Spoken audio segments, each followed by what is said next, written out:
This video shows you how to unbox the bridge unit for your WF-C17590 or WF-C20590. This task requires 3 people. Pull up on the ends of the plastic bands to remove them. Remove the box cover. Then remove the 10 box locks. Remove the side plates and the corner angles.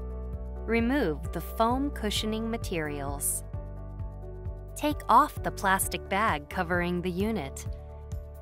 Tilt the bridge unit toward the front while one worker pulls out the lower rear packing material.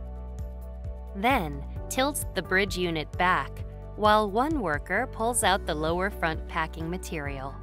Have 2 workers lift up the bridge unit while one worker pulls out the pallet from under it. Slowly lower the bridge unit to the floor. Make sure to remove the protective material from the entrance guide plate before connecting it to the main unit. Remove all pieces of blue tape from the exterior and interior of the bridge unit. Watch the other training videos listed here.